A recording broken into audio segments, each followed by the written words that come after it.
I am with Chris Morrisey. He's the GM of CX. So Chris, we heard a lot about conversation to completion. How does that relate to CX in the Zoom world?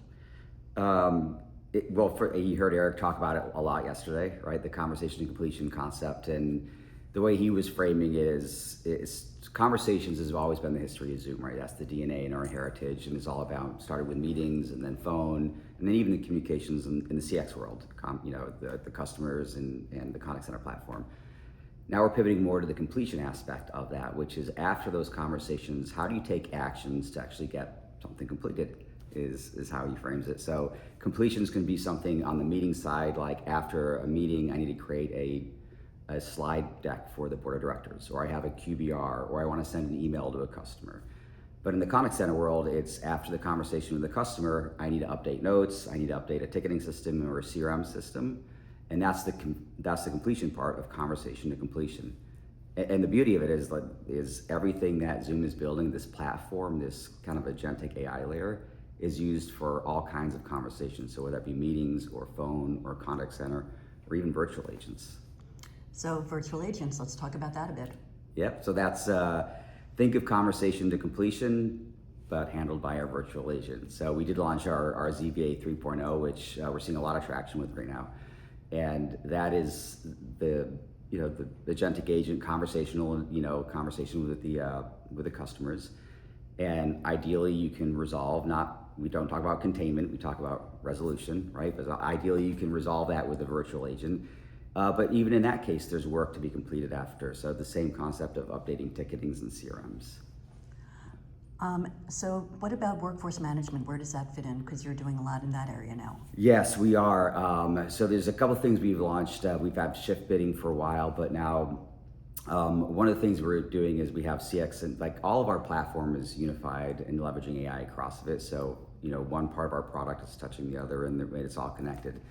So we were talking about CX Insights, which is this intelligence layer that sits on top of quality management, workforce management, unstructured and structured data.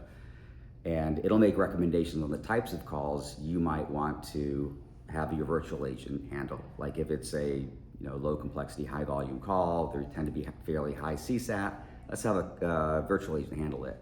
But that has implications on your agent scheduling requirements. So as opposed, like not only is it gonna recommend this call type, it'll make recommendations to WFM on how you should be changing your forecasting and scheduling for your human agents as a result of that. And all that's connected. And the agents are also learning from the humans, and the humans are learning from. So talk about that whole loop. Yes, it's a great point. It's closed loop. Is if you think of how virtual agents are set up, and it's connected to knowledge bases to make sure you can understand, what knowledge you're pulling on to answer those questions. Then you can go in, if a call is elevated, which sometimes happens, right? The virtual agent couldn't solve the problem.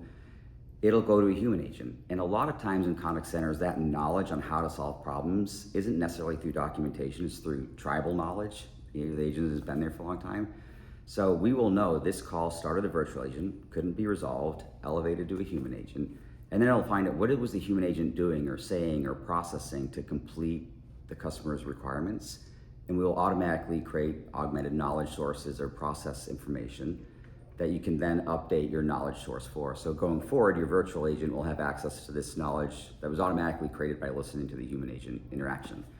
And of course we have human in the loop. So someone can look at it and make sure it's right and accept or not accept. Yeah. So a few years ago, we were all wondering how serious Zoom was about contact center and CX. And now you're one of the 3 strategic priorities. So Yes. Talk about that a little bit. Yes, it's been a very, very exciting 2 years. I made a comment yesterday where was it my first perspectives 2 years ago? I think it was in New York. And the contact center conversations, they were interesting side conversations. We weren't on main stage. We didn't have a whole lot of breakout sessions. But at the same time, I was personally very interested and excited about what we were doing, but it just wasn't spreading widely across the company yet. And fast forward 2 years as we rolled out our fiscal year 27 priorities and working close with Eric and Michelle, our CFO. The growth of AI and CX specifically is one of our 3 strategic pillars. So to go from, I say, like an interesting kind of side conversation to a strategic pillar in 2 years, it's very exciting. I think it's testament to the people at Zoom as well. So. And you also have some numbers to back it up. Great point, because you don't become a strategic pillar if you're not helping the company grow. So yes, we've had major inflection in our growth year over year. We had high double-digit growth every quarter last year over the prior year, with an inflection point in Q4. So Q4 is actually our most significant growth over prior year. And everything's trending to see very similar growth rates this year. And it's not just the growth rates. I think it's the growth rates that also, it's global, so it's not kind of a geo captured growth rate. And a lot of our growth is powered by AI tools. So whether that be Zoom Virtual Agent Voice or Zoom Virtual Agent Chat, or even Expert Assist. So AI is fueling a lot of that growth as well, which is, everybody likes to see AI growth, so it helps. Well, congratulations and thank you. Thank you so much.